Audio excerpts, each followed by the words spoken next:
Hey guys, welcome to your next lecture for SFM and हमारा discussion चल रहा है पोर्टफोलियो मैनेजमेंट के बारे में। ये लेक्चर लास्ट वाला रहेगा किसके लिए? कॉन्सेप्चुअल डिस्कशन के लिए। ऑब्वियसली इस लेक्चर के बाद में हम लोग प्रैक्टिकल क्वेश्चन सॉल्व करने वाले काफी सारे जो भी बचे हुए हैं इलस्ट्रेशंस हमारे, सही है। And guys, very important thing, please understand this will be the important lecture for the conceptual clarity. And वो एक जो कॉन्सेप्ट बचा हुआ है ना, वो थोड़ा कॉम्प्लेक्स है। देखो, अभी दो चीजें मैं डिस्कस करूंगा। सबसे पहले एक शार्पेस्ट सिंगल इंडेक्स मॉडल, उसके बाद में मैं डिस्कशन करूंगा उसी सिंगल इंडेक्स मॉडल का कंस्ट्रक्शन ऑफ ऑप्टिमल पोर्टफोलियो के लिए कैसे यूज होएगा। पहला चीज तो काफी इजी रहेगा, सिंगल इंडेक्स मॉडल वाला, that is not the difficult task and वो आपको कुछ देर में समझ ही जाएगा। सेकंड वाला भी इजी तो है पर थोड़ा मैकेनिकल है, क्योंकि उसमें फॉर्मूला आने वाला है एंड कॉम्प्लेक्स फॉर्मूला रहेगा, सही है, जिसका डेरिवेशन तो हम नहीं करेंगे, but obviously we will simplify that for the perspective of solving the question, सही है। So that is what the part it is. ये दो कॉन्सेप्ट्स बैक टू बैक आपके सामने लेके आ रहा हूं, एकदम अच्छे से ध्यान देना। पहला टाइटल आज के आपके नोटबुक में देना, शार्पेस्ट सिंगल इंडेक्स मॉडल। क्या भैया? Sharpest single index model. दो, चलो टाइटल दो फटाफट।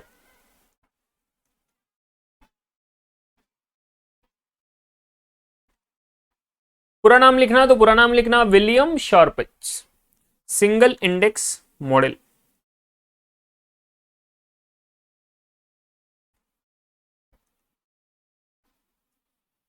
क्या ये सिंगल इंडेक्स मॉडल क्या होता है साहब? कुछ समझ नहीं रहा? हाँ, समझेगा, धीरे धीरे सब समझेगा साहब, ठीक है। टाइटल दे दो बस, sharpest single index model, and बस ध्यान देना मेरे तरफ, बाकी कुछ नहीं सोचना है अभी, ठीक है क्या? बस ध्यान देना है, बाकी कुछ नहीं दिमाग में होना चाहिए। टाइटल दे देना और एकदम कॉन्सेंट्रेट करना एकदम अच्छे से, ठीक है। देखो साहब, हम लोगों ने ना इसके पहले मार्कोविट्स मॉडल देखा, राइट? Modern portfolio theory, Markowitz model. तो दो चीजें हमारी आती हैं, एक आता है Markowitz model,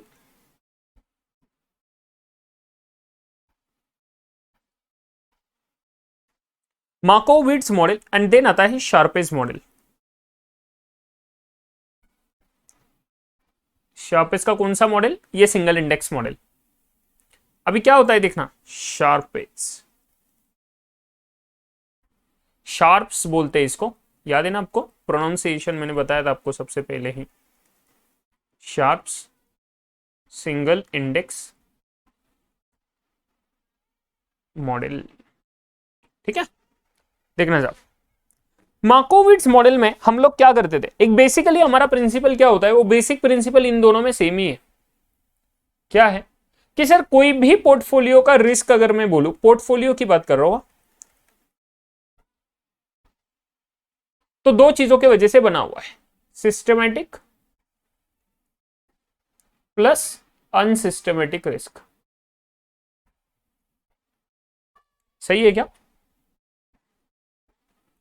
this is the basic formula ना, कि सर पोर्टफोलियो का टोटल रिस्क माने कितना, पोर्टफोलियो का total risk is equal to systematic plus unsystematic risk. Obviously stock का total risk is also that one only. समझ रहे हो ना? दोनों चीजें कंसीडर करनी है। Total risk is nothing but what you are comprising systematic plus unsystematic, इसमें कोई डाउट नहीं है। मार्कोविट्स भी यही बोलते हैं एंड शार्पे भी भाई यही बोल के चले गए, टोटल रिस्क माने सिस्टमेटिक प्लस अनसिस्टमेटिक। बट इनका ना कैलकुलेशन करने का तरीका थोड़ा अलग था।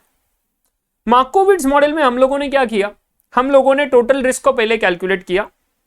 पहले यहां पे क्या कैलकुलेट करें हम लोग, फर्स्ट यहां पे हमारा अप्रोच क्या होता था, अप्रोच ध्यान में रखना। अगर मैं अप्रोच देखूं ना, तो मार्कोविट्स मॉडल में हमारा अप्रोच होता था स्टेप 1 में कैलकुलेट टोटल रिस्क। कैसे कैलकुलेट करेंगे रे भैया, कैसे कैलकुलेट करेंगे? हमने देखा हुआ है ना, 3 अप्रोच देखे थे ना भैया। 2 स्टॉक का मॉडल देखा था, 2 स्टॉक के मॉडल में sigma P square variance approach ले रहा हूं मैं। क्या ले रहा हूं? वराइयंस अप्रोच। अगर स्टैंडर्ड डिविएशन लेना है तो स्टैंडर्ड डिविएशन में आपको पता है स्क्वायर रूट लेना पड़ेगा, बाकी कुछ नहीं। स्क्वायर रूट में W X square into sigma X square plus W Y square into sigma Y square in plus 2 into W X W Y into sigma X sigma Y into covariance sorry R X Y. Two stock model. Three stock model में again वो वाला formula A plus B plus C bracket square, ऐसे ही करते हैं ना, along with correlation, सही है। एंड देन हमने लिया था थर्ड वाला चीज matrix approach. And matrix approach ये कहां पे करा था हम लोगों ने, ये किया था मार्कोविट्ज मॉडल में, सही है। टोटल रिस्क निकालो बोले थे, टोटल रिस्क निकाल के आप लोग क्या करोगे, ये लिखना नहीं है कुछ भी अभी, प्लीज ध्यान रखना, मैं इतना गंदा हैंडराइटिंग में क्यों लिख रहा हूं, पागल हूं क्या, बिल्कुल भी नहीं। तो टोटल रिस्क निकालना, ये टोटल रिस्क कैसे निकालते थे हम लोग, मैं बस दे रहा हूं आपको, यहां पे बाद में लिखना है आप लोगों ने। टोटल रिस्क में हम लोगों ने देखा था two stock model, three stocks का फॉर्मूला, एंड देन हमने देखा matrix approach. Obviously matrix approach can be used for three stocks as well, ऐसा कोई दिक्कत नहीं है, two stocks and three stocks के लिए भी यूज कर सकते हैं, बट प्रेफरेबल है कि फॉर्मूला यूज करो, कुछ नहीं है, ठीक है। तो two stocks, three stocks, matrix approach ये हम लोग देख चुके हैं ऑलरेडी टोटल रिस्क कैलकुलेट करने के लिए। सेकंड चीज हम लोग यहाँ पे करते थे calculation of the systematic risk, याद रहेगा आपको, सर नहीं रहेगा तो कुछ नहीं कर सकते, आप लोगों ने रिवीजन करना जरूरी है। Calculate systematic risk, systematic risk कैसे कैलकुलेट करते हैं, how we calculate systematic risk, याद है क्या। अरे भैया सिस्टमैटिक रिस्क कैलकुलेट करना तो आप लोगों को लेना पड़ेगा, अगर मैं बोलूं systematic risk of the portfolio तो मुझे सिग्मा एम स्क्वायर इंटू क्या, sigma M square into sigma M, systematic की बात कर रही, माने सिर्फ बीटा, बीटा स्क्वायर, यही बात हो रही थी। Sigma M square into beta square, इससे हमारा निकलता है सिस्टमैटिक रिस्क, सही है क्या। एंड हम लोग क्या करते थे, इन दोनों का कैलकुलेशन होने के बाद में अनसिस्टमैटिक रिस्क को बैलेंसिंग फिगर लेते थे। Balancing figure is what your unsystematic risk, क्या बोले, बैलेंसिंग फिगर क्या है, अनसिस्टमैटिक रिस्क। मार्कोविट्ज बोले भैया तुमको अनसिस्टमैटिक रिस्क कैलकुलेट करने की कोई जरूरत नहीं है, तुम लोग टोटल रिस्क निकालो, टोटल रिस्क में से सिस्टमैटिक को लेस कर दो, तुम लोगों को मिल जाएगा अनसिस्टमैटिक रिस्क, क्यों इतना ज्यादा दिमाग को टेंशन देना ना कि सब अलग अलग कैलकुलेट करना। तो मार्कोविट्ज ने तो बहुत इजी तरीका बता दिया कि तुम लोगों को टोटल रिस्क निकालना, सिस्टमैटिक को लेस करना है, नॉन सिस्टमैटिक करना। बट साहब जब मुझे मार्कोविट्ज का मॉडल अप्रोच यूज करना है तो इन दैट सिनेरियो अगर मुझे टोटल रिस्क निकालना तो मुझे क्या करना पड़ेगा, मुझे कौन सी इंफॉर्मेशन चाहिए, मुझे इंफॉर्मेशन चाहिए सभी के सभी स्टॉक्स के एसडी की, स्टैंडर्ड डिविएशन की, हर एक स्टॉक के बीच में का जो कोरिलेशन है उसका मुझे इंफॉर्मेशन चाहिए। ये दो इंफॉर्मेशन मुझे सबसे इंपॉर्टेंट लगते ही है साहब। माने अगर मैं बताऊं आज आपको, आज आपके पास में है ए बी सी, ये तीन स्टॉक्स, तो मुझे कोरिलेशन लगेगा ए का बी के साथ, ए का सी के साथ, उसके बाद में बी का सी के साथ, ये तीनों के मेरे पास कोरिलेशन का इंफॉर्मेशन होना चाहिए, प्लस ये तीनों का इंडिविजुअल एसडी तो मेरे पास होना ही चाहिए सर, मतलब उसके बिना तो कुछ काम ही नहीं बनेगा। तो हम लोग क्या कर सकते हैं, हम लोगों के पास ये चीज तो है ही नहीं, correlation we don't have for example. तो इन दैट सिनेरियो शार्पे का इंडेक्स मॉडल काम आया। शार्पे का इंडेक्स मॉडल क्या बोलता है, देखो साहब कि तुम लोगों को अनसिस्टमैटिक रिस्क को भी अलग से कैलकुलेट करना है, this is the only difference, nothing else. Sharpe का इंडेक्स मॉडल बोला तुम लोगों को सिस्टमैटिक रिस्क इसी फॉर्मूला से निकालना है, उसका कोई दिक्कत नहीं है, तुम लोग यहाँ पे सिस्टमैटिक रिस्क निकालो। ये देखो लिख रहा हूं मैं इधर, ध्यान दो। शार्पे का सिंगल इंडेक्स मॉडल क्या बोला, calculate systematic risk.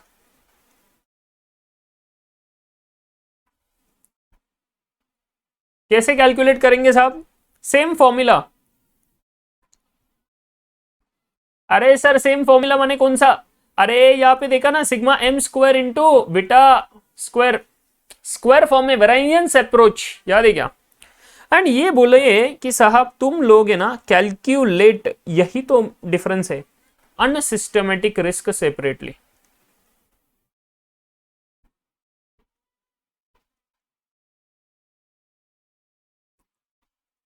Unsystematic risk को सेपरेटली कैलकुलेट करो, एंड इस अनसिस्टमेटिक रिस्क को नाम दिया इन लोगों ने एरर टर्म। क्या बोला, एरर टर्म जिसको ई से इंडिकेट करा, ये अनसिस्टमेटिक रिस्क को हम लोग बोले sigma E square. Variance approach obviously बोला हुआ है मैंने कि साहब variance is the only thing, SD तो हमारे कंफर्ट के लिए आया। तो साहब वेरी इंपॉर्टेंट थिंग यहां पे यही डिफरेंस एक मेजर बना, और सिंगल इंडेक्स मॉडल शार्पे का क्या बोलता है, तुम लोगों को सिस्टमेटिक रिस्क को कैलकुलेट करना, अनसिस्टमेटिक रिस्क को भी अलग से कैलकुलेट करना, एंड देन इन दोनों का टोटल करके आप लोग ले लो टोटल रिस्क। मैं जूम इन जूम आउट इसलिए कर रहा हूं क्योंकि आप लोगों को समझ में आए। Total risk is equal to systematic risk plus unsystematic risk, ये बोला शार्पे सिंगल इंडेक्स मॉडल में। I hope you guys are clear. अभी ना फटाफट से ये चीज इतना लिख के ले लो, जल्दी लिखो, पॉज करो वीडियो को एंड फिर लिखना। हो गया लिखे? चलो सो इस तरह से हम लोगों ने देखा सर इन दोनों के बीच में क्या डिफरेंस है। Very simple, nothing else. ये बीटा यहां पे आप लोगों ने ध्यान में रखना है, पोर्टफोलियो ले रहे तो बीटा पी बोलना, ठीक है, बीटा पी माने beta of the portfolio, portfolio का रिस्क निकाल रहे हैं ना, दैट्स वाई। क्लियर सब? चलो नेक्स्ट पॉइंट बात कर रहा हूं मैं आप लोगों के साथ में, इसके रिगार्डिंग हम लोगों ने ना ये कैलकुलेशन कैसे करना, sigma E square, sigma E square का कैलकुलेशन कैसे करना वो भी लिख के लेना नीचे मेरे साथ। That is nothing but weighted average है, very simple, very simple calculation of sigma E square. उसके नीचे ऐसे लिख लेना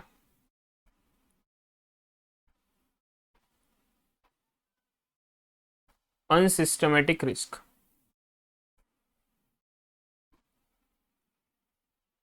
कैसे करेंगे कैलकुलेशन सिग्मा ई स्क्वायर का? Sigma E square is equal to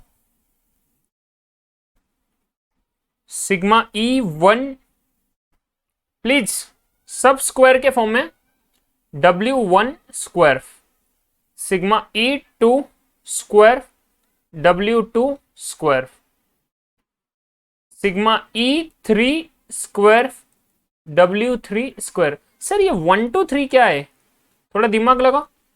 sigma EN square into WN square. अरे भैया ये अनसिस्टमेटिक रिस्क है ना, unsystematic, there will be the lot of number of unsystematic risk. हर एक अनसिस्टमेटिक रिस्क का अलग से वेट देखो कितना है, अलग से देखो उसका सिग्मा कितना है, उसके हिसाब से वेरिएंस अप्रोच लगा के सबका वेटेड एवरेज लो, you will get this sigma E square का नंबर। इतना लिख के ले लो फटाफट, calculation of sigma E square, bracket में लिख लेना नीचे वेटेड एवरेज।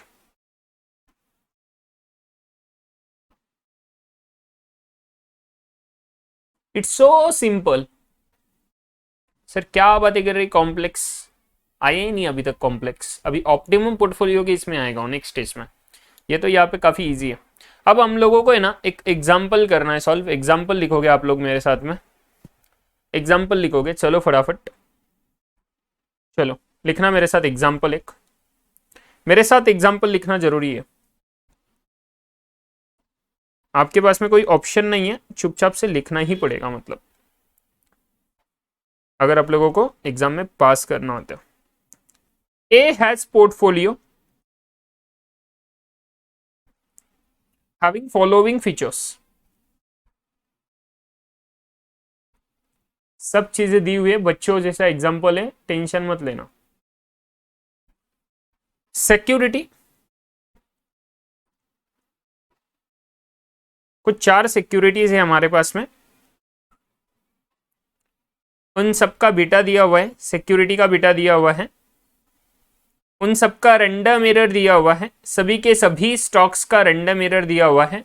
देखो सबसे पहली चीज बनती है अनसिस्टमेटिक रिस्क कैलकुलेट करना, अलग अलग फैक्टर वाइज भी हो सकता है। I am talking about right now, यहाँ पे क्या वो जब फैक्टर वाइज आता है तब हम आर्बिट्रेज प्राइसिंग थ्योरी को अप्लाई करते हैं। अभी मैं यहाँ पे जो 1 2 3 बोल रहा हूँ, ये बोल रहा हूँ मैं इंडिविजुअल स्टॉक का अनसिस्टमेटिक रिस्क, ठीक है, ये चीज ध्यान में रख लेना। इंडिविजुअल स्टॉक का अनसिस्टमेटिक रिस्क जो है, तो हर एक इंडिविजुअल स्टॉक का जो अनसिस्टमेटिक रिस्क है उसके वेट के साथ हम लोग क्या करेंगे, ये करेंगे, वेटेड एवरेज करेंगे, we will get the entire portfolio का अनसिस्टमेटिक रिस्क। तो सिक्योरिटी लिया, बीटा लिया, इसको जो हम लोग बोले रैंडम एरर माने सिग्मा ई आई क्यों बोला, बिकॉज इंडिविजुअल स्टॉक का अनसिस्टमेटिक रिस्क है हमारे पास में, एंड उसका वेट भी दिया हुआ है, पोर्टफोलियो में वेट कितना है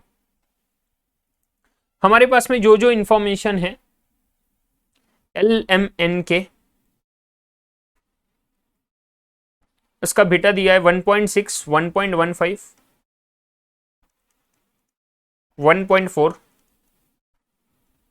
1, मतलब ये एग्जैक्टली मार्केट के हिसाब से चल रहा है। कौन सा K1 जो इसका बीटा है, 7, 11, रैंडम एरर दिए 3 एंड 9, सिग्मा ई दिया मैंने। अनसिस्टमेटिक रिस्क कितना परसेंटेज में है, ऑब्वियसली परसेंटेज है 0.25, ये सबका वेट का टोटल 1 आएगा, ध्यान रखना 0.25, 0.30, 0.25,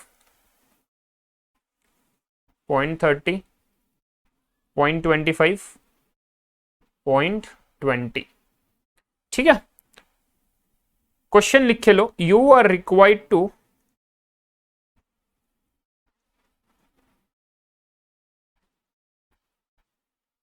find out the risk of the portfolio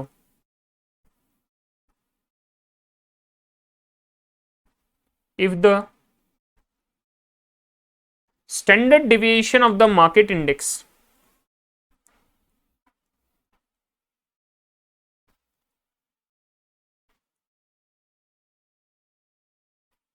ये क्यों लगेगा हमें standard deviation of the market index? Sir हमें सिस्टमेटिक रिस्क कैलकुलेट करना पड़ेगा ना सिग्मा एम के मदद से, वो दिया हुआ है हम लोगों को 18% इज 18%। Getting my point? अरे परफेक्ट है क्या साहब? चलो ये यहाँ पे क्वेश्चन खत्म हुआ। सर यहाँ पर कहीं पे तो दिया ही नहीं हम लोगों को कि शार्पे का सिंगल इंडेक्स मॉडल यूज करना, फिर हम लोग कैसे करेंगे कैसे करेंगे कैसे करेंगे? बोलो। थोड़ा पॉज करना वीडियो एंड दिमाग लगाना कि मैं कैसे बोल रहा हूँ कि ये particular example Sharpe index model में आएगा। आपको तो एग्जांपल आ जाएगा ये पर्टिकुलर क्वेश्चन बन के एग्जामिनेशन में, फॉर एग्जांपल बोल रहा हूँ मैं, आ गया मान लो एग्जाम में, तो आप लोगों को ऐसे समझेगा कि भैया उन लोगों ने सिर्फ क्वेश्चन पूछा हमको कि sir you are required to find out the risk of the portfolio. हमारे पास 4 स्टॉक्स है सर, हम लोग मैट्रिक्स अप्रोच लगाएंगे, पोर्टफोलियो का रिस्क निकाल देंगे। तो लगा जिंदगी में मैट्रिक्स अप्रोच कैसे लगाएगा बताओ मुझे। सर हमारे पास तो कोई कोरिलेशन का इंफॉर्मेशन ही नहीं दिया। Oh my god, we don't have the information of correlation. Sir किसका कोरिलेशन की बात कर रहे हैं? जिन लोगों को नहीं समझा ध्यान दो ढोकलो। हम जब मार्कोविट्ज मॉडल अप्लाई करते तो हम लोगों को सिस्टमेटिक रिस्क कैलकुलेट करना है, टोटल रिस्क कैलकुलेट करना है। टोटल रिस्क कैलकुलेट करने के लिए वी नीड द कोरिलेशन का information here in every formula 2 stocks 3 stocks and since यहाँ पे इस एग्जांपल में 4 स्टॉक्स हैं तो हमको मैट्रिक्स अप्रोच यूज करने के लिए भी कोरिलेशन लगेगा। If I am not wrong, ध्यान करना भैया, मैट्रिक्स अप्रोच का फॉर्मूला टेबल बनाते थे हम लोग। तो साहब अगर मेरे पास कोरिलेशन का इंफॉर्मेशन नहीं है तो it is not possible for me to use the Markowitz model here in this scenario example for the calculation of what my total risk of the portfolio. Then what need to do? मुझे portfolio का risk निकालना तो मेरे पास में सिर्फ एक ही option बचता है now, that is what Sharpe single index model. Sharpe क्या बोले? शार्पे बोले साहब तुम्हारे पास में सिस्टमेटिक रिस्क है, अनसिस्टमेटिक रिस्क है, that's it, very very good. Systematic risk तुम लोग सिग्मा एम लो, उसका स्क्वायर करो, 18 का स्क्वायर करो, आप लोगों को सिग्मा एम स्क्वायर मिल जाएगा। नेक्स्ट थिंग, बीटा निकालना पोर्टफोलियो का, एंड पोर्टफोलियो का बीटा निकालना तो काफी easy because we have the हर एक सिक्योरिटी का बीटा एंड उस हर एक सिक्योरिटी का वेट भी तो है। तो पोर्टफोलियो का beta is nothing but weighted average beta. सही है, वेटेड एवरेज होगा ना पोर्टफोलियो का बीटा। तो सर पोर्टफोलियो का बीटा मिल जाएगा, बीटा पोर्टफोलियो उसका स्क्वायर ले लेंगे इनटू सिग्मा एम स्क्वायर करेंगे, हम लोगों को सिस्टमेटिक रिस्क मिल जाएगा। Very very easy one. Sir हम लोगों को अनसिस्टमेटिक रिस्क निकालना तो दैट इज तो अगेन इजी क्योंकि वेट्स भी दिए एंड अनसिस्टमेटिक रिस्क हर एक स्टॉक का दिया। एंड वही हमने बात करी कि साहब अगर मुझे अनसिस्टमेटिक रिस्क करना तो that is nothing but what my weighted average of all the stocks का अनसिस्टमेटिक रिस्क। तो वेरी वेरी इजी, आप लोग कैलकुलेशन करो सिस्टमेटिक रिस्क का अनसिस्टमेटिक रिस्क का अलग से, दोनों का एडिशन कर देना, आप लोगों को मिल जाएगा पोर्टफोलियो का टोटल रिस्क। एंड यही बोला आपका शार्पे सिंगल इंडेक्स मॉडल के हिसाब से। Very easy. मार्कोविट्स अप्लाई नहीं कर पाए क्योंकि अगर मार्कोविट्स अप्लाई करना पड़ेगा तो in that scenario we should have the information of correlation between L and M. L and M के बीच में कोरिलेशन, एल एंड एन के बीच में कोरिलेशन, एल एंड के बीच में कोरिलेशन, सॉरी, एम एन का, एम के का एंड एन के का, इन सब का कोरिलेशन लगेगा तब भी मैं यूज कर पाऊंगा। अगर आपको याद है तो भैया ध्यान रखना, सही है। जो मेरे पास इंफॉर्मेशन नहीं, we can not use the Markowitz model and now we have to use the Sharpe single index model. जैसे अभी डिस्कशन करा उसी बेस पे वीडियो को पॉज करोगे एंड सॉल्व करोगे इस क्वेश्चन को। Very easy one, very very easy one, सही है। चलो, जिसको नहीं है दिक्कत आ रही, वीडियो के पॉज करने के बाद ट्राई करना 2-3 मिनट। अगर नहीं समझ में आया तो कोई दिक्कत नहीं, मैं सॉल्व कर रहा हूँ, इमीडिएटली ध्यान देना, ठीक है। चलो, मैं एक सेल्फ नोट टिका के दूंगा आंसर में कि यहां पे शार्पे का सिंगल इंडेक्स मॉडल कैसे यूज करना है, क्यों करना है। सेल्फ नोट लिखो, we have been asked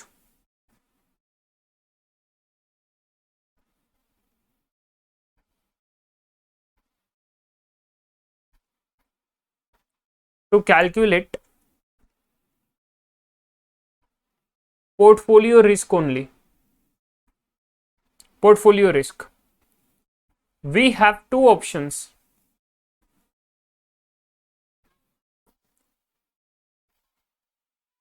to calculate it.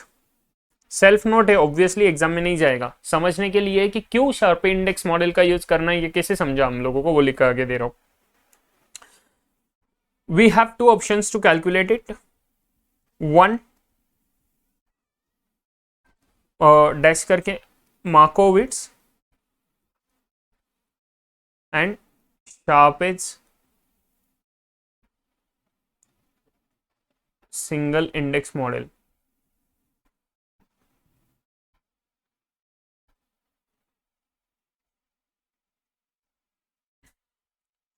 Next, for the application of, continue करना, for the application of Markowitz model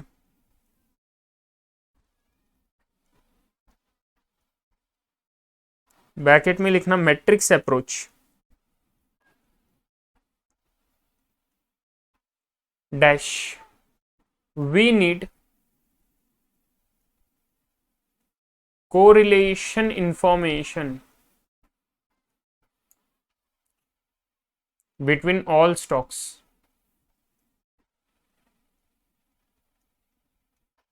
with each other.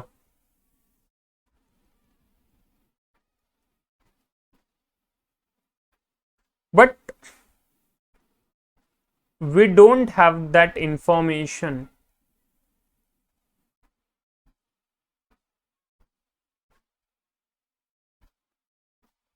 And so we are calculating.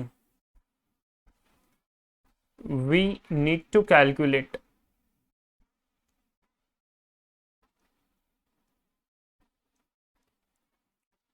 the total risk of portfolio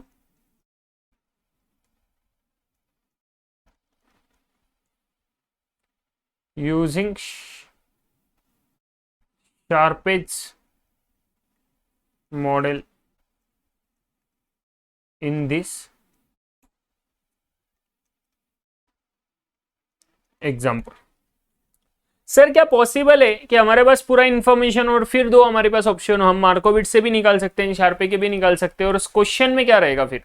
तो question में ideally आपको बोलना चाहिए कि आपने कौन सा मॉडल यूज करना है, वो बोल देंगे आपको। अगर नहीं बोला तो फिर आप दोनों में से कोई भी अप्रोच यूज कर सकते हो। अगर मार्क्स अच्छे रहेंगे तो दोनों के दोनों अप्रोच यूज करके भी आप लोग सॉल्व कर देना टाइम के हिसाब से, बट जो भी यूज करोगे you guide needs to give the note of that.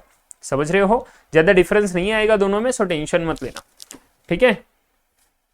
चलो, ये हुआ मेरा self note. Now we are calculating this particular scenario using the Sharpe index model, ठीक है। ध्यान दो, answer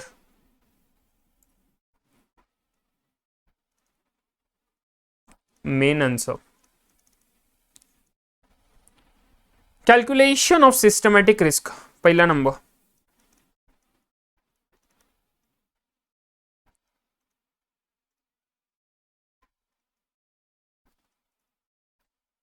calculation of systematic risk of the portfolio.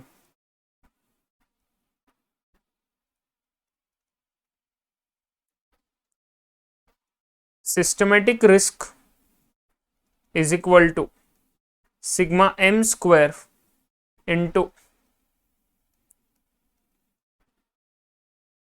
Beta P square.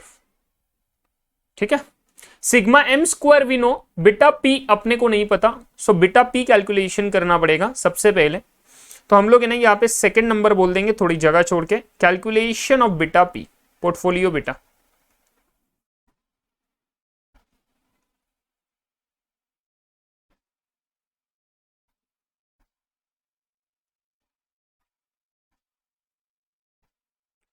Calculation of portfolio beta.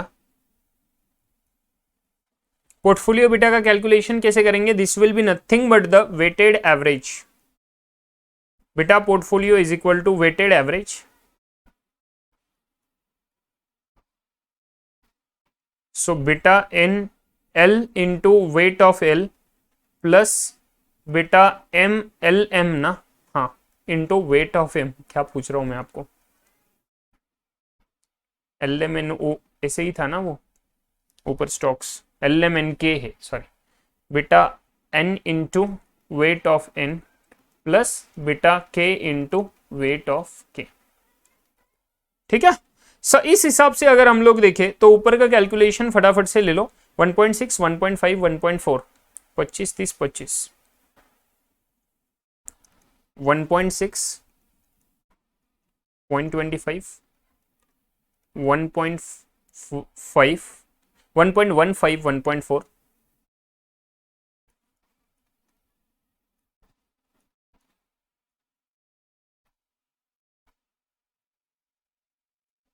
1 into 0.20। ठीक है, अगर मैं ये कैलकुलेशन करूं तो फटाफट मेरे साथ में कैलकुलेशन करना और देखना कितना बनता है इसका आंसर। 1.6 इंटू 0.25 माने ये बनेगा 0.40, 1.15 इंटू 0.345। अभी पूरे कैलकुलेशन 3 डेसिमल तक ले लेना। 1.4 इंटू 0.25, 0.35, बाद में उसको राउंड ऑफ कर सकते हैं। 1 into 0.2 that is 0.2, so 0.4 plus 0.35, 0.75, 0.95, 0.95 plus 0.35, 1.30। तो ये आ रहा था एक्चुअली 1.295, तो 295 भी लेते हैं तो बेस्ट एक्यूरेट कैलकुलेशन होएगा। ठीक है, 1.295 पोर्टफोलियो बेटा। ठीक है, पोर्टफोलियो बेटा कितना बना मेरा? 1.295। इसी पोर्टफोलियो बेटा के नंबर को यहाँ पे ऊपर कैलकुलेशन में ये कर दो, 18 का स्क्वायर इंटू 1.295 का स्क्वायर इज इक्वल टू कितना बनेगा? 1.295 into equal to 1.677 into 18 into 18, 543.36 percentage square बोलना है इसको। 543.36 सही बना क्या कैलकुलेशन? 543.36।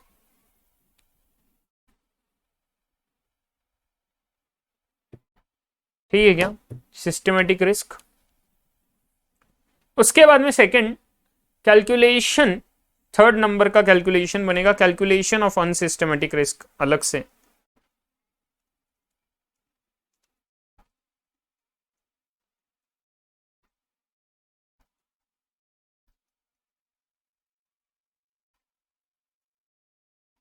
ढोकलो आप लोगों को ऐसे मत लगने दो मोबाइल में खेल रहा हूँ, मोबाइल में क्वेश्चन है मेरा पास।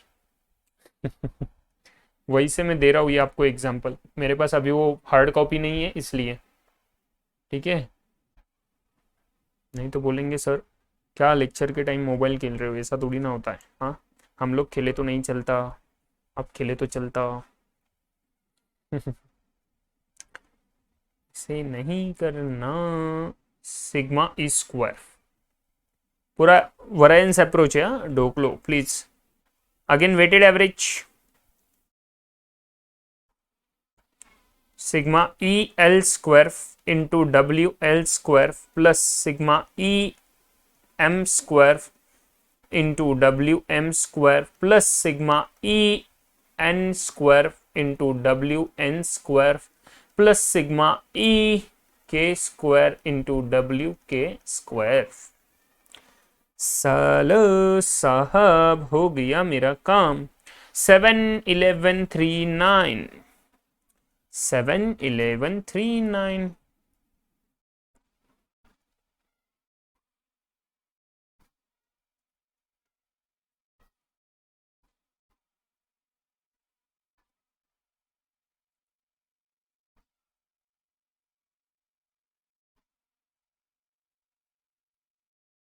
करो calculation. 49 into 0.25, 0.625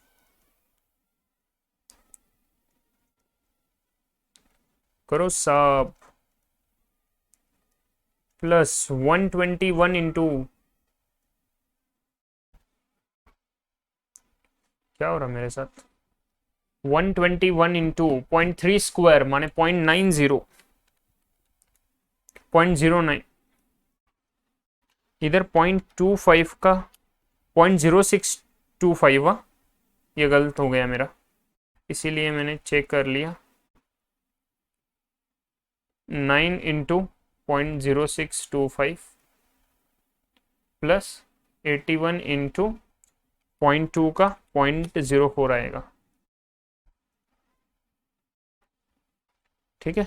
so 49 into 0.0625 M plus 121 into 0.09 M plus 9 into 0.0625 M plus and 81 into 0.04 M plus 17.755, 17.755 obviously percentage square, ठीक है। एंड अब इन दोनों का कैलकुलेशन करो, एडिशन कर दो, आप लोगों को मिल जाएगा। So total risk of portfolio is equal to systematic risk that is working note 1 plus unsystematic risk that is working note 3। Systematic risk कितना बना है, 543.36 परसेंटेज स्क्वायर,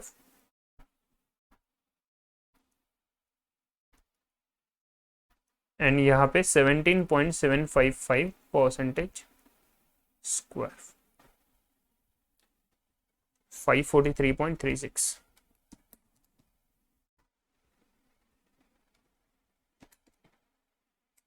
%115 स्क्वायर। अगर इसको स्टैंडर्ड डिवीजन फॉर्म में चाहिए,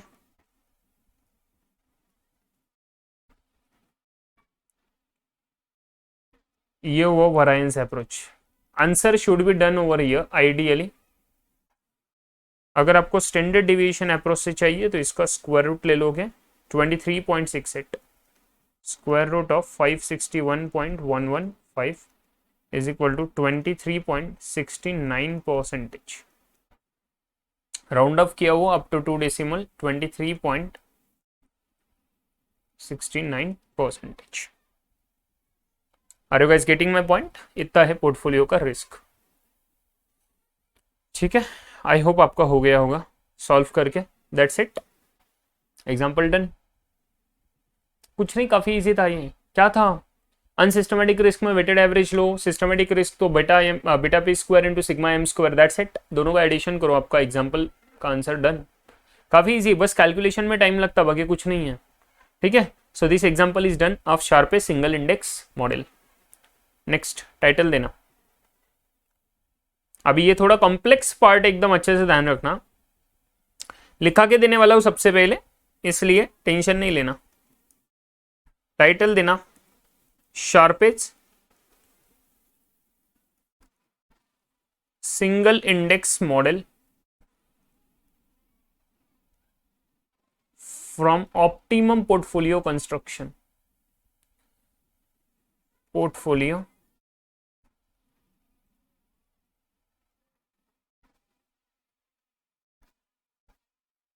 और construction of an optimum portfolio या optimum portfolio construction, ये वाला चीज ध्यान में रखना कि पोर्टफोलियो ऑप्टिमम बनना चाहिए। वो बनाने के लिए सर हम लोग कैसा यूज करेंगे शार्पे के मॉडल का, वो बात हमारे इस पर्टिकुलर चीज में हमें पता लगने वाली है। क्लियर विद दिस कि ऑप्टिमम पोर्टफोलियो बनाना है तो कैसे हम लोग इस पर्टिकुलर चीज को समझने वाले हैं, प्लीज ध्यान रखना गाइस। कम ऑन, मैं आपको सबसे पहले लेके जा रहा हूं एक वेरी वेरी इंपॉर्टेंट चीज पे इस पर्टिकुलर सिनारियो में कि हमारा ये शार्पे का सिंगल इंडेक्स मॉडल क्या बोलता है। For the purpose of constructing an optimal portfolio what are the steps, कैसे हम लोग इसका कैलकुलेशन करेंगे वो सबसे पहले मैं आपको बताऊंगा। फिर बाद में आप लोग फिर बाद में एग्जाम्पल के थ्रू डिस्कशन करेंगे तो सब चीजें क्लियर हो जाएगी, ध्यान रखना। स्टेप्स टू कैलकुलेट और to solve, steps to construct an optimum portfolio, ऐसा बोलो।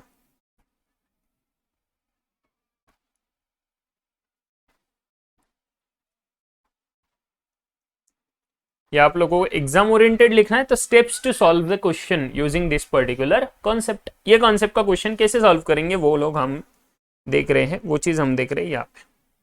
सबसे पहले हम लोगों को कैलकुलेट करना है Treynor ratio, calculate Treynor ratio.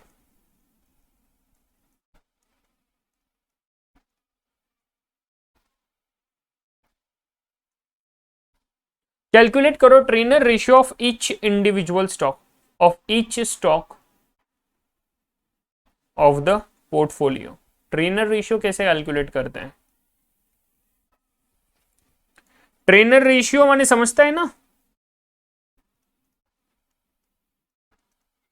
Last lecture में ही देखा साहब कि मुझे जो रिटर्न मिल रहा है वो रिटर्न एग्जैक्टली मेरा जो पर्टिकुलर स्टॉक का जो रिटर्न है वो आरएफ के कितना एक्सेस है and with respect to beta.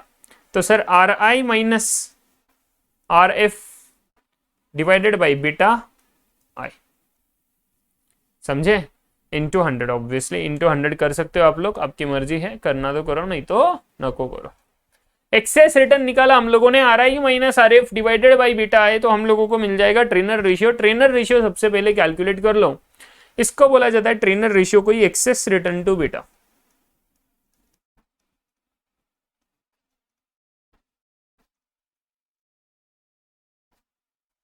And ये हुआ मेरा एक्सेस रिटर्न ऊपर का और ये नीचे का हुआ बीटा, कि जितना बीटा है उसके कंपैरिजन में कितना एक्सेप्शनली मुझे कितना एक्सेसिव रिटर्न मिल रहा है वो हम बात करें। क्लियर विद दिस, तो ट्रेनर रेशियो मिल जाएगा, हम लोगों ने लास्ट लेक्चर में देखा। तो सबसे पहले हम लोगों को क्या करना है, ट्रेनर रेशियो को कैलकुलेट करना है, ध्यान रखना। सबसे पहले ट्रेनर रेशियो को कैलकुलेट कर लिए, डिटरमाइन द ट्रेनर रेशियो माने excess return to beta for the each individual stock of the portfolio. And then इसके बाद में and rank them from highest to lowest। Sir ऐसे क्यों करा, हाईएस्ट टू लोएस्ट क्यों लिया, लोएस्ट टू हाईएस्ट क्यों नहीं लिया? भैया बिकॉज हम लोग ट्रेनर रेशियो देख रहे हैं। मान लो मेरे पास में 5 स्टॉक्स है, A B C D E, ये 5 स्टॉक्स का ट्रेनर रेशियो ले रहा हूं। एक का रेशियो आ रहा है मान लो कुछ साहब 3, एक का रेशियो आ रहा है 2.4, एक का आ रहा है 1, एक 1.5, एक का आ रहा है साहब मान लो 1 और एक का आ रहा है मान लो सर 2। तो मैं क्या बोलूंगा, जितना ज्यादा return excessive return as compare to beta उतना मेरा preferable stock, most preferred one. इसको तो मैं छोड़ूंगा नहीं, किसी और को लेने के पहले मैं ये लूंगा, सेकंड प्रायोरिटी पे मैं ये लूंगा, थर्ड प्रायोरिटी पे ये लूंगा, फोर्थ प्रायोरिटी पे ये लूंगा और फिफ्थ में ये लूंगा। So what I am saying, highest is the better ratio, सही है, ट्रेनर रेशियो में higher ratio is the better one, क्योंकि हम लोगों को बीटा के कंपैरिजन में एक्सेसिव रिटर्न मिल रहा है, एंड जितना ज्यादा एक्सेसिव माने जितना ज्यादा हाइयर रेशियो उतना ज्यादा मेरे लिए बेटर रहेगा। दैट्स वाई हम लोगों को रैंक करना है हाईएस्ट टू लोएस्ट में। क्लियर विद दिस, समझा क्या? हाईएस्ट टू लोएस्ट में रैंक करेंगे, ठीक है, ये मुझे मिटाने दो। हाईएस्ट टू लोएस्ट हम लोगों ने क्या करे, रैंक करें। उसके बाद में अभी ध्यान देना, अभी इंपॉर्टेंट पार्ट बनता है स्टेप 2 वाला, ठीक है। स्टेप्स में सेकंड स्टेप आता है हमारा calculation of cut off point. यही सबसे मतलब इंपॉर्टेंट है, बिकॉज यहां पे फॉर्मूला आने वाला है, कैसा आएगा मैं बता रहा हूं आपको, ध्यान रखना। Calculation of cut off point, इसको कोई सी स्टार बोलता है, कोई लोग सी बोलता है, देखना अपनी मर्जी है। कट ऑफ पॉइंट निकालना भैया आप लोगों को ध्यान है, कैसे निकालना कट ऑफ पॉइंट, कैसे निकालेंगे कट ऑफ पॉइंट। तो इसको मैंने बोला है, मान लो सी, ठीक है, या सी स्टार बोलता हूं, सी स्टार। तो सी स्टार कैसे निकलेगा, कट ऑफ पॉइंट जो है वो कैसे निकलेगा, उसका एक फॉर्मूला है भैया, ये फॉर्मूला प्लीज लिख के ले लेना। Sigma M square into summation of R I minus R F divided by sigma E square into beta I. ये ऊपर बीटा आई लिया तो भी चल जाएगा, into beta I, and total divided by 1 plus in bracket sigma M square into summation of beta I square divided by sigma E square. कुछ नहीं समझा सर, ये फॉर्मूला कैसे याद रखेंगे, कैसे याद रखें हम लोग, बताओ हमें कैसे याद रखें। सब कैसे करना है मैं आपको बताता हूँ, इसके कुछ टेबल्स बनाएंगे हम लोग, कैसे टेबल्स बनाएंगे वो मैं आपको लिखा के दे रहा हूं, सो दैट आपको याद रहना चाहिए ये एकदम अच्छे से। सबसे पहले हम लोग क्या करने वाले हैं ना, यहां पे ना हम लोग जो ये रैंकिंग किया हाईएस्ट टू लोवेस्ट, ये रैंकिंग हम लोग करेंगे डिसेंडिंग ऑर्डर, माने समझे क्या, डिसेंडिंग ऑर्डर में। तो हाईएस्ट टू लोएस्ट बोला माने इधर मैं बोल सकता हूं डिसेंडिंग ऑर्डर,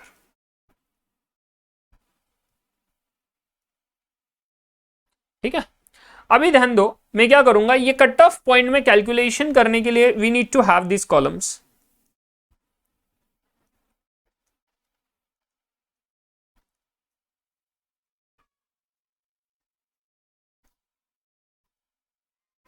बच्चों वाला है सर, दिमाग लगाना है। सबसे पहले ट्रेनर रेशियो निकाल सकते क्या हम लोग, यस। तो मुझे सबसे पहले स्टॉक का कॉलम लगेगा, स्टॉक्स। हम लोग क्या करेंगे ना, पहले ही डिसेंडिंग ऑर्डर में ले लेंगे,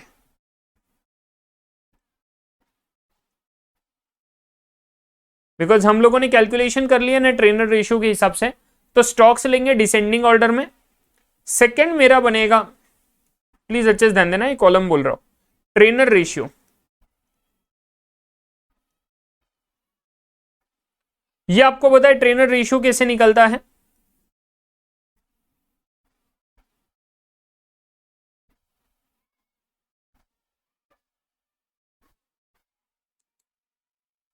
ये आपको पता है ट्रेनर रेशियो कैसे निकलता है, R I minus R F whole divided by beta I, ठीक है।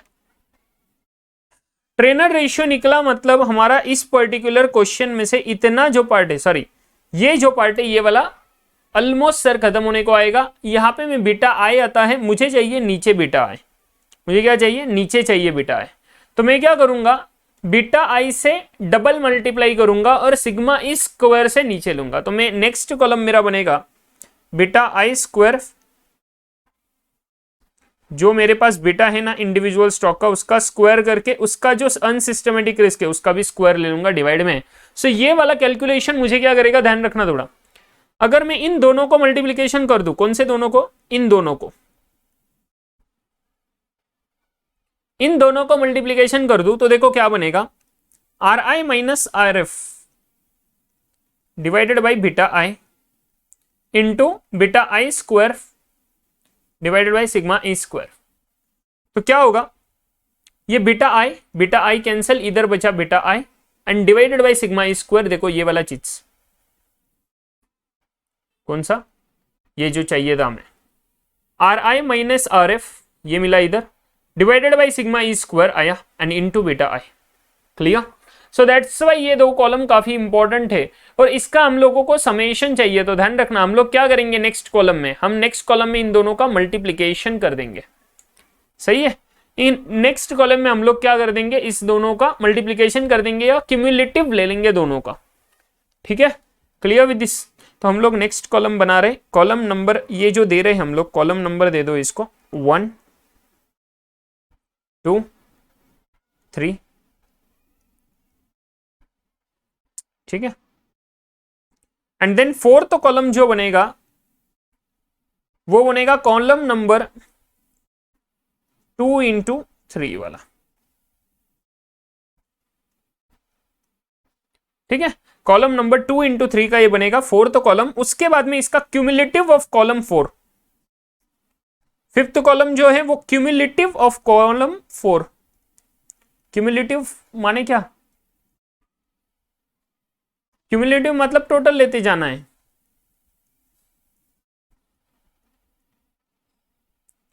Cumulative of column 4,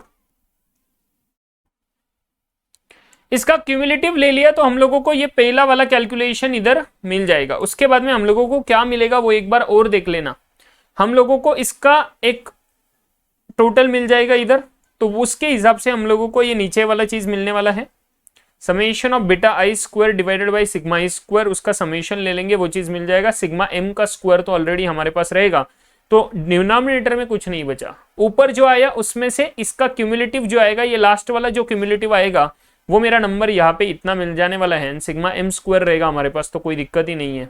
are you guys getting my point? समझ रहा है क्या आप लोगों को? Clear with this? So cumulative लेंगे कॉलम 4 का एंड हम लोगों को कैलकुलेशन मिल जाने वाले हैं। क्यूमुलेटिव ऑफ कॉलम 4, आप लोग चाहो तो क्यूमुलेटिव ऑफ कॉलम 3 भी ले सकते हो, आपकी मर्जी है।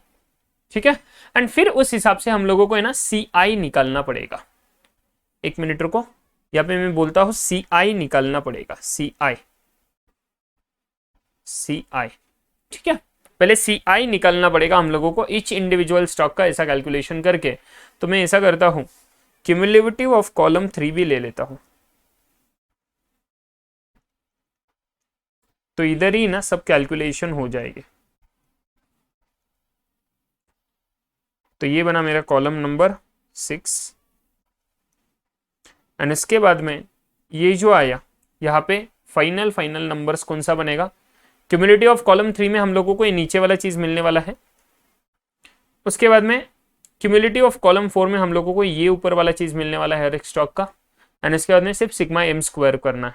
तो ध्यान रखना, sigma M square C I is equal to sigma M square into column number कौन सा, sigma M square into cumulative of column 4 माने column number 5 divided by 1 plus sigma M square into क्या, कॉलम नंबर 6।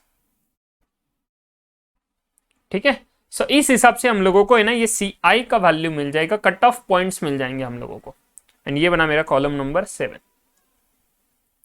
ठीक है, सो इस हिसाब से हम लोगों को है ना कट ऑफ पॉइंट्स मिल जाएंगे and we will be able to calculate this. अभी जैसे ही मुझे कट ऑफ पॉइंट्स मिल गए उसके बाद में मेरा काम क्या बनता है, ध्यान रखना। क्या बोला? उसके बाद में एक बार मुझे कट ऑफ पॉइंट्स मिल गए, गाइज एक बार अच्छे से नहीं इतना लिखे ले लो, नहीं लिखा होगा किसी ने तो पहला स्टेप ये वाला था, एंड सेकंड प्लीज पॉज कर लो वीडियो को, नित्ता लिखे ले लो। पहला स्टेप है ट्रेनर रेशियो को कैलकुलेट करना हर एक स्टॉक का, पोर्टफोलियो का, एंड उसको रैंक करना हाईएस्ट टू लोएस्ट माने डिसेंडिंग ऑर्डर में, एंड फिर कट ऑफ पॉइंट निकालना है हम लोगों ने सी आई, एंड वो कट ऑफ पॉइंट निकालना है इस टेबल के हेल्प से। पहले इसमें स्टॉक्स ले लेंगे और descending order highest to lowest, Treynor ratio के हिसाब से। देन उसका ट्रेनर रेशियो भी कैलकुलेशन यहाँ पे दिखा देंगे सेकंड कॉलम में। थर्ड कॉलम में हम लोग दिखाएंगे beta I square divided by sigma E square. Then fourth column में सेकंड एंड थर्ड का मल्टीप्लीकेशन करेंगे। फिफ्थ कॉलम में जो फोर्थ कॉलम था उसका क्यूमुलेटिव लेंगे। सिक्स्थ कॉलम में जो थर्ड कॉलम था उसका क्यूमुलेटिव ले लेंगे। एंड लास्ट इसमें हम लोग करेंगे sigma M square plus column number 5 divided by 1 plus sigma M square into column number 6। That's it. एकदम इजी, वेरी वेरी इजी ना ये वाला चीज। इतना लिख के ले लिया होगा आप लोगों ने, अगर नहीं लिखा तो भैया प्लीज फटाफट लिख लो। अभी स्टेप नंबर 3 में लिखना। स्टेप नंबर 3 सेकंड स्टेप हो गया, थर्ड वाला स्टेप।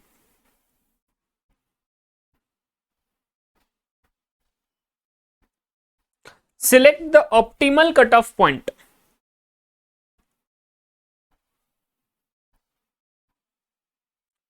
सिलेक्ट के जगह पे मैं बोलता हूं find the optimal cut off point.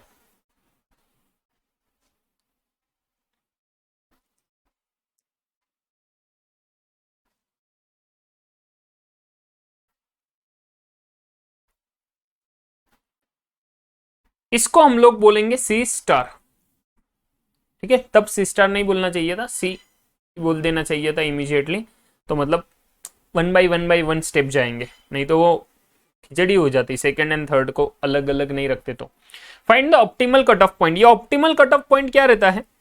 This is nothing but that is the highest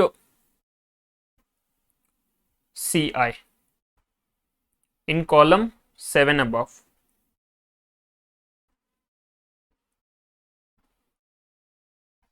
ठीक है, ये जो कॉलम नंबर 7 है इसके यहाँ पे जो हाईएस्ट CI का वैल्यू मिलेगा, माने समझ रहा है कि आप लोगों को? ये जो कॉलम नंबर 7 आया, ये कॉलम नंबर 7 में ये जो कॉलम नंबर 7 आया इसमें कुछ CI के वैल्यू मिलेंगे। CI1 CI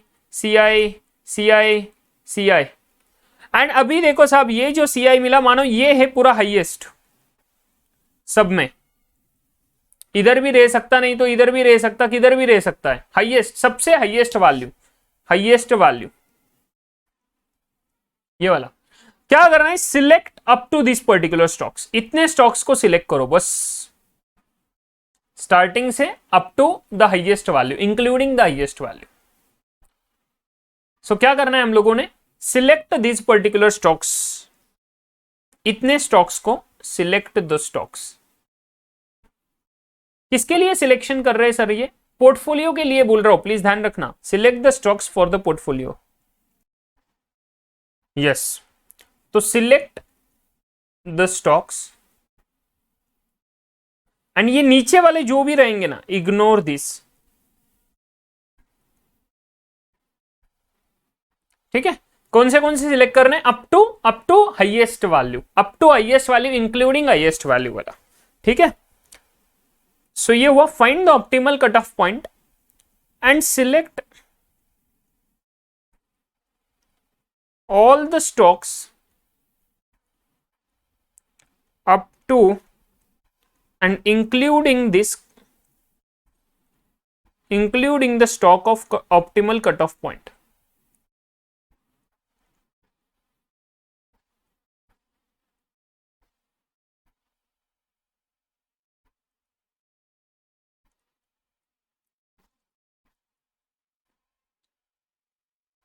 from the above table. ठीक है, सो इतने स्टॉक्स को सिलेक्ट किया for the purpose of portfolio. Logical दिख रहा है कि आप लोगों को थोड़ा कि क्यों साहब? क्योंकि ट्रेनर रेशियो के हिसाब से लिए थे, हाईएस्ट टू लोएस्ट जा रहे, हाईएस्ट टू लोएस्ट, जितना हाईएस्ट है उतना हमारे लिए बेटर है। तो इसलिए हाईएस्ट अप टू व्हाट गए? Up to this cut off point, क्योंकि ये ऐसा पॉइंट है जहां तक हम लोगों को ऑप्टिमम पोर्टफोलियो बनाने के लिए हेल्प होगा। इसलिए जो हाईएस्ट है, जो बेस्ट है, वहां से उस ऑप्टिमम तक लेके आओ। तो उन सभी स्टॉक्स को सिलेक्ट करो, बाकी सबको क्या कर दो साहब? इग्नोर कर देना। ठीक है, देन उसके बाद में फोर्थ स्टेप आता है मेरा। Fourth step, determine the proportions of. अभी सर हम लोगों को स्टॉक्स मिल गए कि कौन से स्टॉक्स हमने सिलेक्ट करने पोर्टफोलियो में, बट उसका वेट कितना होना चाहिए? तो वो वेट तो हमारे पास होना जरूरी है ना। So proportions of each security, that is weights of the security of the securities in bracket W to be included in the portfolio। Obviously वो सिर्फ इन्हीं स्टॉक्स का जो हम लोगों ने सिलेक्ट किए, to be included in the portfolio by using the as per above as per step 3। Step 3 में जो लिए थे उनके सभी स्टॉक्स के लिए जो इंक्लूड करने पोर्टफोलियो में उसका वेट निकालो, प्रोपोर्शन निकालो। कैसे निकालेंगे W वेट कैसे निकालेंगे, वो वेट का फॉर्मूला लिख के ले लो, very very easy it is. Weight is equal to W is equal to जो आपका ट्रेनर रेशियो आया वो ट्रेनर रेशियो का नंबर उस स्टॉक का minus optimal cut off point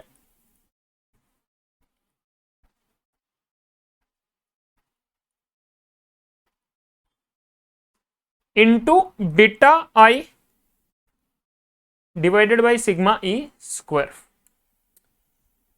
तो मतलब क्या हुआ कि ट्रेनर रेशियो जो मेरा कॉलम नंबर 2 में था, ठीक है, उसके बाद में जो ऑप्टिमल कट ऑफ पॉइंट आया मतलब जो सी स्टार आया वो सी स्टार का नंबर, एंड ये beta I divided by sigma E square जो बन रहा है, ये beta I divided by sigma E square उसका कैलकुलेशन करना जरूरी है। इसका कॉलम नंबर तो नहीं बताऊंगा क्योंकि बीटा आई स्क्वायर आता है उधर, सही है क्या। सो हम लोगों को सिर्फ चाहिए beta I. Are you guys getting. So ये तो अलग से सेपरेटली कैलकुलेट करना पड़ेगा,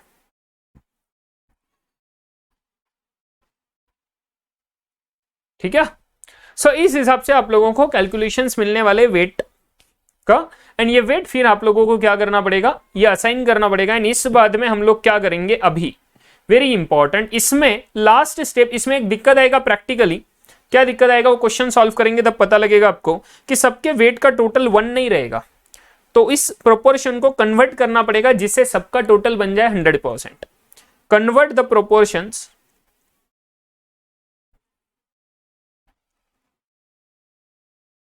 into appropriate weights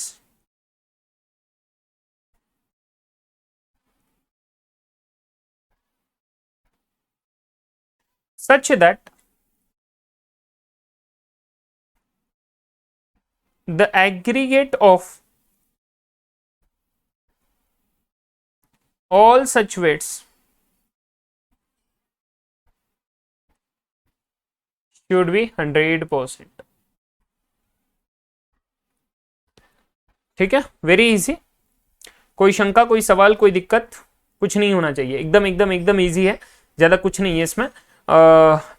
obviously formula याद रखना पड़ेगा, बट ये अगर एक बार कॉलम से याद रख लेना इतने तो फिर कुछ ज्यादा दिक्कत नहीं होने वाली, ठीक है ना। सो आप लोगों को फिर एकदम इजी बन जाएगा ये वाला चीज। चलो ठीक है, अगर किसी का लिखना रह गया है तो इतना प्लीज लिख के ले लो फटाफट से, ये वाला पॉइंट पॉज करना वीडियो को फिर लिखना। वैसे क्वेश्चन सॉल्व करेंगे तब आप लोगों को एकदम अच्छे से समझ जाने वाला ही चीज है, इसलिए डोंट वरी अबाउट इट, ठीक है। ये वाला पॉज करके लिख के ले लो फटाफट, चलो ठीक है, डन। आई थिंक समझ गए आपको, ओके चलो। सो अभी ना एक एग्जांपल लेंगे, एग्जाम्पल के हिसाब से है ना फिर फटाफट से ना सॉल्व करके ले लेंगे इसको, है ना। क्वेश्चन लेंगे, एग्जाम्पल लिख के लेना है ऑब्वियसली, फिर ये बड़ा कॉन्सेप्ट खत्म हो जाएगा हमारा। Use the following information to construct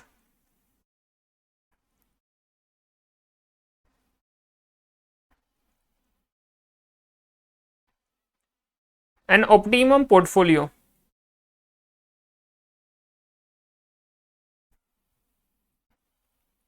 using Sharpe approach।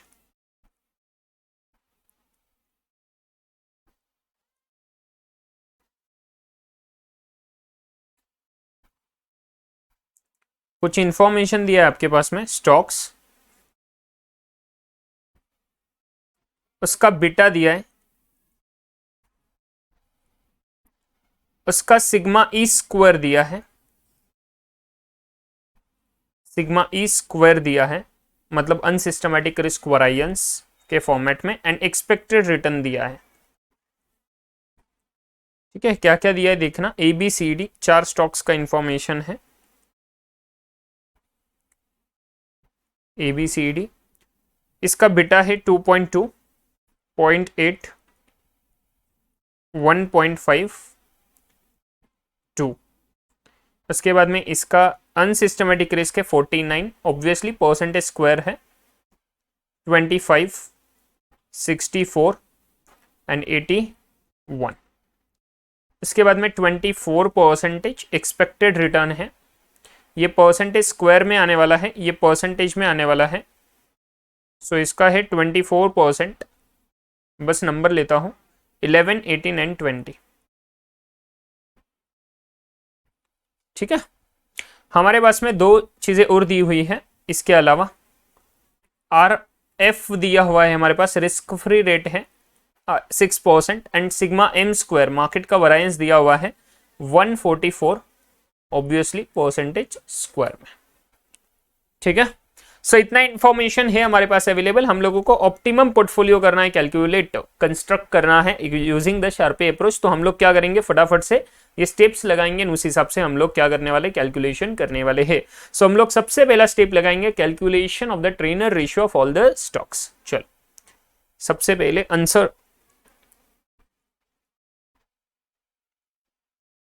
Answer में सबसे पहला स्टेप लगेगा, स्टेप 1,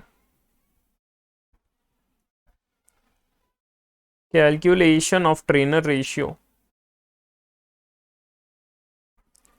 एग्जाम के रिवीजन के टाइम बस इतना एक एग्जांपल देख लिया ना तो बात खत्म, बिकॉज इसमें स्टेप्स वाइज लिखा के दे रहा हूं, सो आप लोगों को इजी जाएगा बहुत। ठीक है, सो स्टॉक ले लो फटाफट, एक ही टेबल में सभी के सभी कैलकुलेशंस कर लो ट्रेनर रेशियो के। इसका आर आई ले लो, एक्सपेक्टेड रिटर्न, सिक्योरिटी। इसके बाद में आर एफ तो हमारे पास है ही, इसके बाद में बीटा ले लो, beta of I, and then Treynor ratio. आपको पता है ट्रेनर रेशियो कैसे निकलता है, stocks A B C D,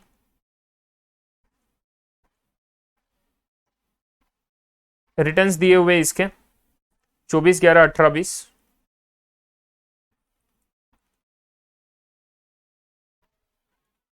इसका आर एफ हर केस में 6% बनने वाला है, आर एफ थोड़ी ना चेंज होगा।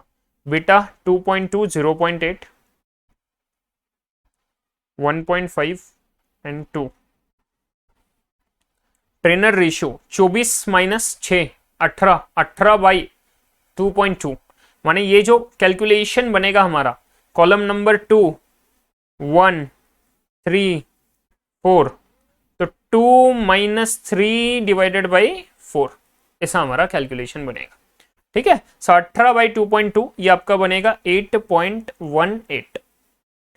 11 माइनस 6, 5/0.8, ये आपका बनेगा 6.25। उसके बाद में बनेगा 8 एंड उसके बाद में बनेगा 7। ठीक है, एंड इसका रैंक डिटरमाइन कर लो। हम लोगों को पहले ही स्टेप्स में हम लोगों ने क्या किया, इसका रैंक डिटरमाइन कर लो, rank them from the highest to lowest. तो रैंक डिटरमाइन कर लो, हाईएस्ट 8.18, इसका पहला rank, second rank, third rank, and ये आया 4th रैंक। ठीक है, अभी इस रैंक के हिसाब से हम लोगों को आगे कैलकुलेशन करना है स्टेप नंबर 2 में। स्टेप नंबर 2 किधर गई है, ये वाला calculation of cut off point. चलो मेरे साथ, स्टेप नंबर 2।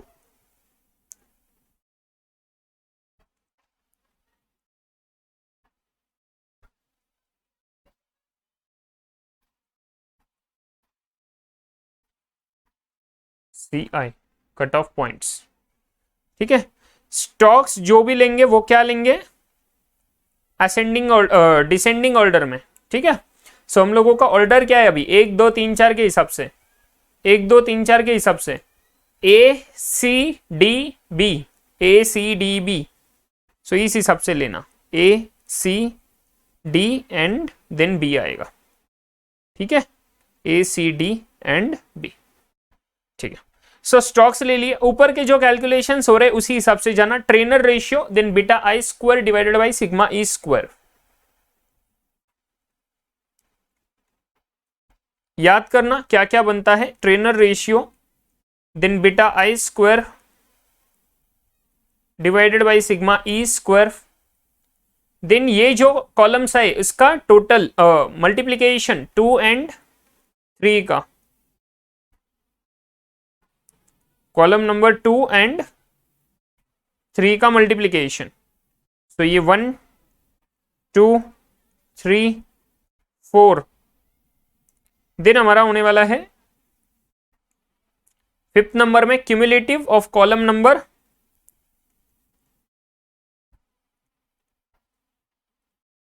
4, ये बना 5th नंबर का कॉलम। उसके बाद में क्यूमुलेटिव ऑफ कॉलम नंबर 3,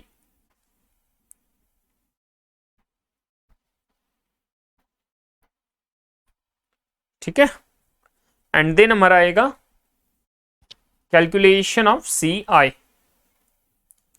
सी आई कैसे निकलेगा हमारा, सिग्मा एम स्क्वायर। तो मैं डायरेक्टली सिर्फ सी आई लेता हूं, अभी फॉर्मूला नहीं लूंगा इधर, ठीक है।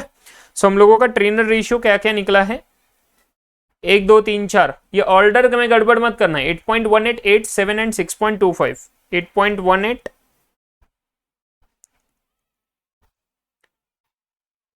8 7 एंड 6.25, 8.18 8 7 एंड 6.25। इसका beta I square by sigma E square का कैलकुलेशन कर लेना, beta I square divided by sigma E square. मैं डायरेक्टली नंबर ले रहा हूं, कैसे लेना है देखो, बीटा आई स्क्वायर दिया हुआ है, सिग्मा ई बीटा आई दिया हुआ है, सिग्मा ई स्क्वायर दिया हुआ है। सो बीटा आई का स्क्वायर करना 2.2 का एंड देन 49 से डिवाइड करना। तो आप लोगों को एक कैलकुलेशन क्या मिलेगा, मैं ना फटाफट से आप लोगों को बताने जा रहा हूं, प्लीज ध्यान रखना। हाँ, सो 0.0988, अभी ये बच्चों वाली कैलकुलेशन है प्लीज, 0.0988, उसके बाद में 0.0352, 0.0494, 0.0256। ऑर्डर वाइज जाना एकदम अच्छे से, इन दोनों का मल्टीप्लीकेशन करेंगे हम लोगों को 0.8082, 0.2816, 0.3458 और 0.16 ऐसे नंबर मिलने वाले। देन क्यूमुलेटिव करना है हम लोगों को, क्यूमुलेटिव ऑफ कॉलम 4 मतलब 0.08082, मतलब ये तो कितना बनेगा क्यूमुलेटिव उतना ही बनेगा, इसके पहले थोड़ी ना कुछ स्टॉक्स है। फिर इन दोनों का टोटल, माने क्या करना, ये जो आएगा इसमें अगले वाला ऐड करके इसका टोटल करके यहां पे बनेगा नंबर, सही है। तो ये बनेगा 1.0898, फिर ये 1.0898 प्लस 0.3458, तो 1.4356 एंड ये प्लस 0.16, 1.5956। क्यूमुलेटिव ऑफ 3 ले लो, beta I square by sigma E square, तो क्यूमुलेटिव ऑफ 3 0.0988, 1.1340, 0.18, 0.1834 एंड 0.2090। एंड फिर सी आई का कैलकुलेशन करना, हम लोगों ने क्या किया है, सिग्मा एम स्क्वायर, फॉर्मूला देखो सी आई का, sigma M square into column number 5 divided by 1 plus sigma M square into column number 6। So sigma M square हमारे यहाँ पे दिया हुआ है 144, तो 144 into column number 5, 144 into column number 5 divided by 144 into 1 plus 144 into column number 6, तो ये column 6 है, ठीक है। सो इसका कैलकुलेशन हमारे पास में आएगा 7.64, 7.73, 7.54 एंड 7.39। एंड इसमें से जो सबसे हाईएस्ट है वो मेरा क्या बनेगा, सी स्टार, मैक्सिमम सी आई। तो ये मेरा बन गया सी स्टार, सी स्टार। ठीक है। सो हम लोगों को अप टू सी सिलेक्ट करने, तो पहले शुरुआत हुई ए से फिर सी, तो ये दोनों को ही सिलेक्शन करना पड़ेगा पोर्टफोलियो में, ए एंड सी को। सो थर्ड स्टेप क्या था मेरा, find out the optimal cut off point and select the stocks up to that. So step number 3, step number 3, select the optimal cutoff point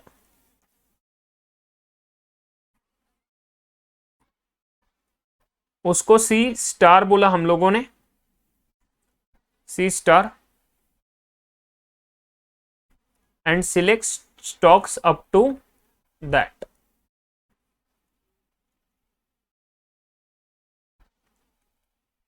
in the portfolio.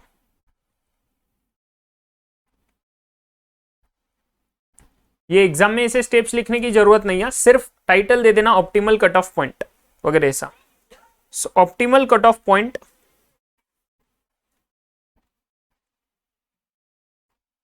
In bracket C star is equal to highest C I,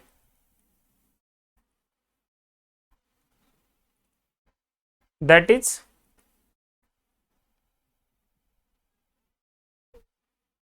7.73. So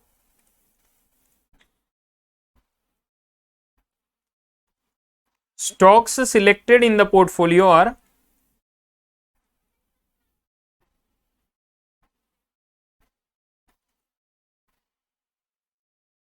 A and C। A and C को हम लोगों ने सिर्फ select करा पहले दो को, ठीक है, क्योंकि अप टू दैट ही हमें सिलेक्ट करना है। देन स्टेप नंबर 4 मेरा क्या बनता है, determine the proportion of its security. अभी इन दोनों स्टॉक का प्रोपोर्शन क्या रहेगा, स्टेप नंबर 4।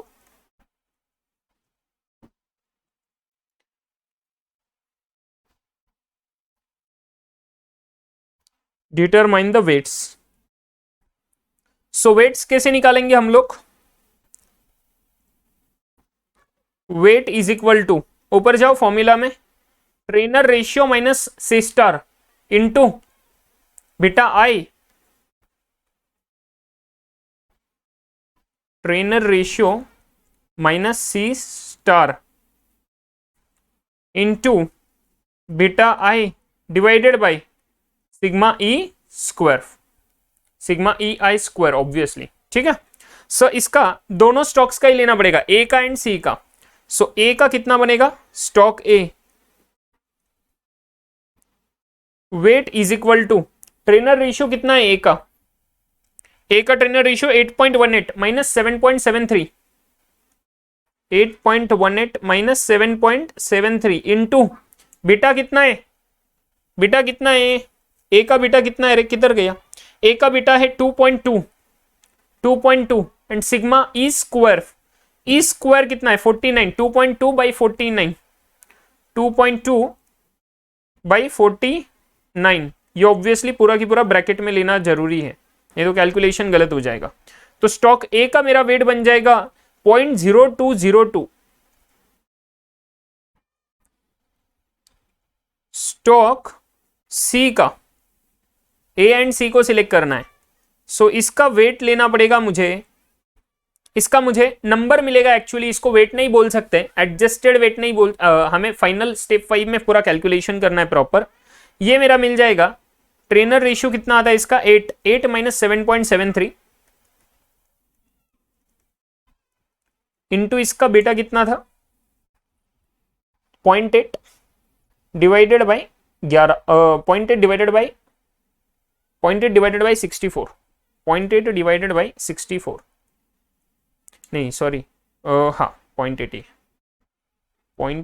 है क्या, नहीं 1.5 डिवाइडेड बाई 64, मैं वही बोला, गड़बड़ हो रही कुछ, 1.5 डिवाइडेड बाई 64, ध्यान रखे करना ये चीज, 0.0063। भैया इसका टोटल थोड़ी ना आता है, ये तो हमें कुछ कैलकुलेशन मिला। सो वेट्स तो हमारा एक्चुअल कैलकुलेशन में बनेगा। डिटरमाइन द प्रोपोर्शन बेस, ऐसा बोल सकते हैं वेट्स के जगह पे। डिटरमाइन द प्रोपोर्शन बेस,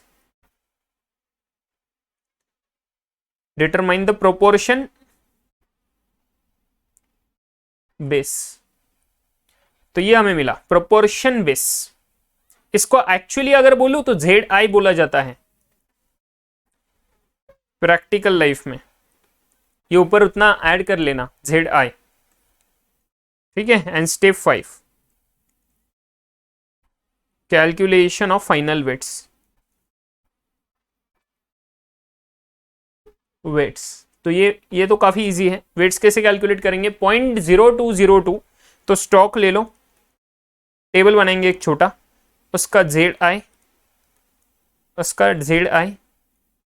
उसका टोटल कर लेंगे। A एंड C आया था मेरे पास, उसका टोटल कर लेंगे हम लोग 0.0202,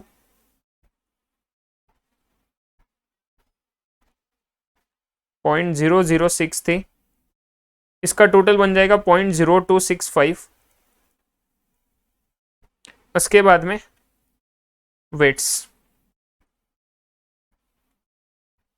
कैसे बनेगा? वेट्स एकदम इजी, 0.0202 डिवाइडेड बाई 0.0265, तो ये मिल जाएगा 76.23% एंड 23.77%। इस हिसाब से हमारा ये कॉन्सेप्ट खत्म हुआ, ठीक है। I hope you guys are clear. अभी बस एक ही चीज बचता है, पोर्टफोलियो रीबैलेंसिंग वाला। वो मैं एक्स्ट्रा एडिशनल कॉन्सेप्ट के केस में डाल दूंगा एंड मैं वो एक्स्ट्रा लेक्चर के इसमें दूंगा। वो बेसिक में नहीं डालूंगा इसमें, मेन में, तो वो अलग से एक वीडियो रिकॉर्ड करके उसका मैं अलग से ना एक्स्ट्रा लेक्चर में दे दूंगा, क्योंकि that is not the pure part of your curriculum, ठीक है। वो तो मुझे बस देना है एडिशनली आप लोगों को, जो एग्जाम के लिए शायद कभी रिलेवेंट हो सकता है, ठीक है। सो वो देखना जरूरी है, ये ध्यान रखना, बट लास्ट में, ठीक है। तो इसलिए मैं बाइफिकेशन करके अलग से दे रहा हूं। I hope you guys are clear. तो इस हिसाब से हमारा कैलकुलेशन हो गया, कंस्ट्रक्ट कर लिया ऑप्टिमम पोर्टफोलियो ए को सी को सिलेक्ट करके विद दिस पर्टिकुलर वेट्स। तो इस हिसाब से हमारा ये पर्टिकुलर क्वेश्चन बनता है। आई होप अभी आपको दिक्कत नहीं आएगा, ये एग्जाम्पल वगैरह के साथ हो गया। अभी नेक्स्ट लेक्चर में हम लोग है ना इलस्ट्रेशन नंबर 22, 21 इलस्ट्रेशन हमारे हो चुके हैं। 22 से लेके अगले जो 15-20 बचे हैं वो पूरे के पूरे सॉल्व कर लेंगे नेक्स्ट लेक्चर से। सभी लेक्चर्स में कॉन्सेप्चुअली पार्ट पूरा खत्म हो गया है। इस पर्टिकुलर चैप्टर का कुछ नहीं बचा है। जो सिर्फ पोर्टफोलियो रीबैलेंसिंग वाला है वो थ्योरेटिकल पार्ट, और प्रैक्टिकल उसका जो पार्ट है वो मैं अलग से दे दूंगा आपको एक्स्ट्रा लेक्चर में, तो वो वहां पे कवर हो जाएगा। I hope you guys are clear, सब एकदम अच्छे समझ गया। कोई शंका, कोई सवाल, कोई दिक्कत रहेगा तो प्लीज बताना मुझे। टेक केयर ऑफ योरसेल्फ, अच्छे से ध्यान रखना अपना, खुद का, अपने फैमिली का। Be positive, be confident. मिलेंगे हम लोग नेक्स्ट लेक्चर में, तब तक के लिए गुड बाय।